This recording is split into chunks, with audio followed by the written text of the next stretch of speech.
Okay, all finished and mounted up the spark gap system I was machining out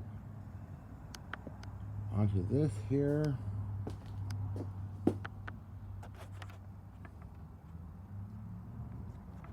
Quite flexible, movable. It's anchored by dovetails, which I made with a nut under here to tighten it up if needed.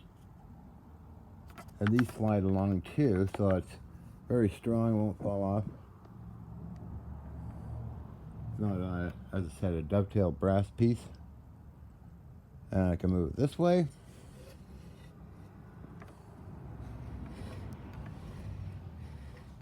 Same with this one.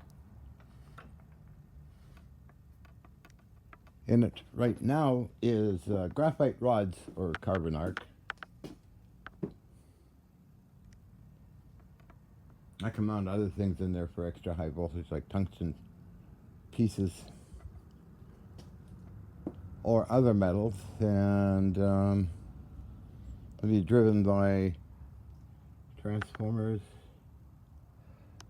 a magnetic field underneath.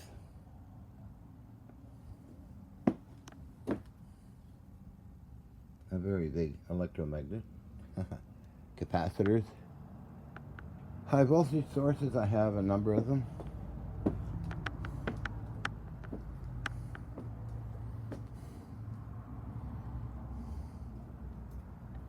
It's going to get interesting here. Nancy's got her camera all set up to film everything. Big warning not to look at it, you know. Let's take a look around here. Yeah. A lot of extra high voltage stuff here. Also RF stuff. Can run RF through it and get a nice bead of interesting stuff like I used to do a long time ago. Right? We got our nuke here. Got is it 3 magnets on? Yeah, 3. Kind of like the old one I had before.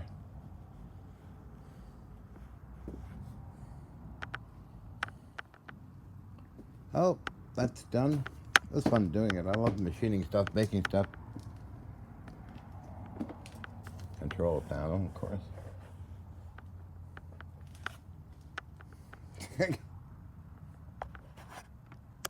I said before, these are some of the parts off the Navy ship HMCS Columbia, the coil room.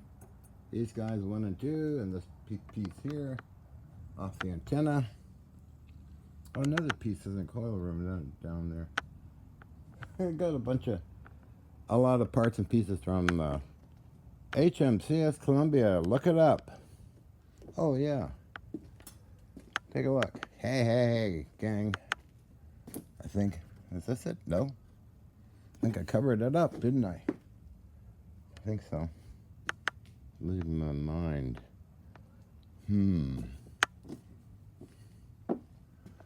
Oh, this rack.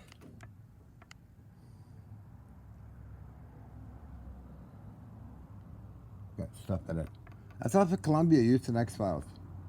Even written on it, too.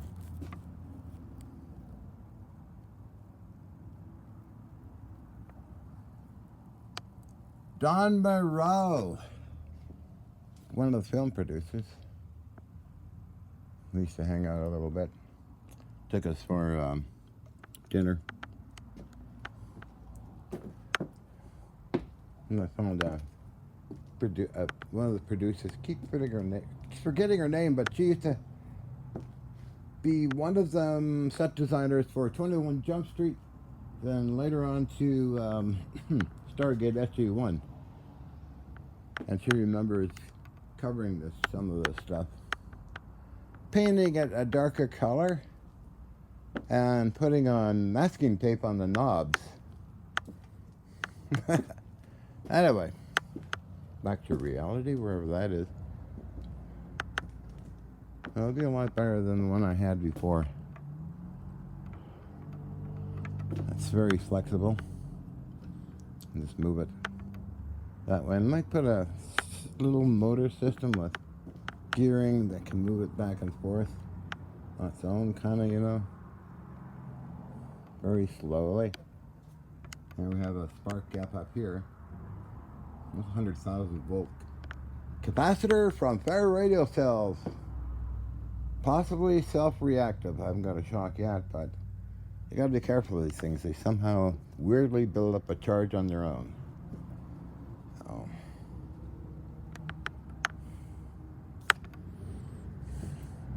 this unit here, I got the power supply down here. Drive it.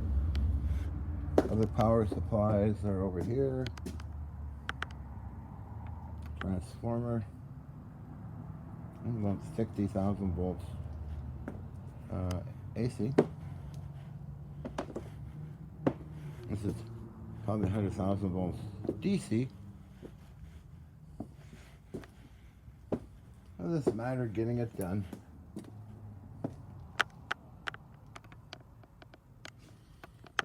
It's a warm day again.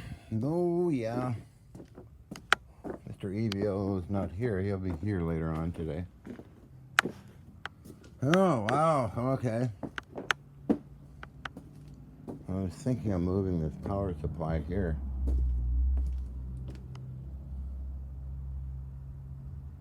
Closer to that area, which is not a problem.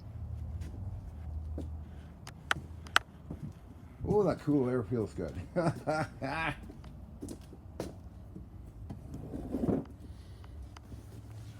wonder what the temperature is. Let's see. Oh, let's take a look. Yeah, that's on. It's on.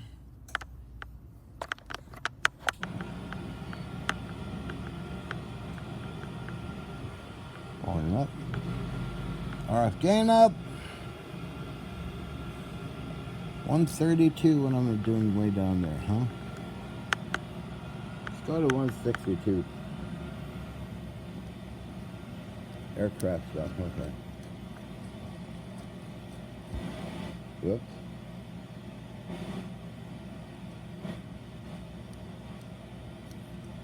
Each afternoon.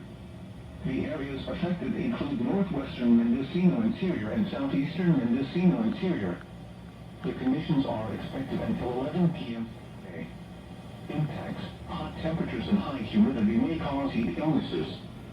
Overnight lows around 60 will provide some relief in the valleys, but higher terrain may see lows remain in the 70s. Drink plenty of fluids, stay in an air-conditioned, stay out over Sunday, and check up on relatives and neighbors. This is a heat advisory for the following area in California, northeastern Mendocino, Ontario. Heat advisory remains in effect until 11 p.m. Sunday. Onward to locally major heat events is expected at highs between 100 and 150 valleys. Antenna tuning. The areas affected include Lake County and northeastern Mendocino Interior. The conditions are expected until 11 p.m. Sunday. Impacts, hot temperatures and high humidity may cause illnesses. Overnight lows in the low 60s will provide some relief in the valleys, but higher terrain may see lows remain in the 70s. Drink plenty of fluids, stay in an air-conditioned room, stay out on the Sunday, and check up on relatives and neighbors. This is the radio transmitter WNG 720 in Rockland Ridge, California, serving interior Mendocino and western Lake counties. Broadcast programming originates from the National Weather Service Office in Eureka, California. The current time is 12:47 p.m. Pacific Daylight Time. Now the forecast for inland Mendocino and western Lake counties. West of today, sunny. Highs 96 to 106. Tonight, clear. Lows 58 to 68. Saturday, sunny. Highs 92 to 102. Saturday night, clear. Lows 58 to 68. Wind forecast values for today, tonight, and Saturday onwards. Temperatures 98, 59, and 93. No precipitation expected. Ukiah, temperatures 104, 64, and 102. And that off. That's where Henry Dakin and Ken Childers used to live in Ukiah, 25 miles away. I know I should shut up and do some other things what I thought I was going to do. And yeah, so we covered the system there.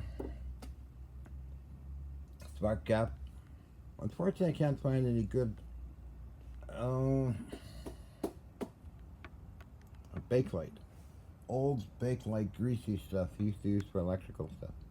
Unless I find an old abandoned machine shop or something, but I'm using that white stuff that's good. It's good and strong, so I have no problems. Gotta go.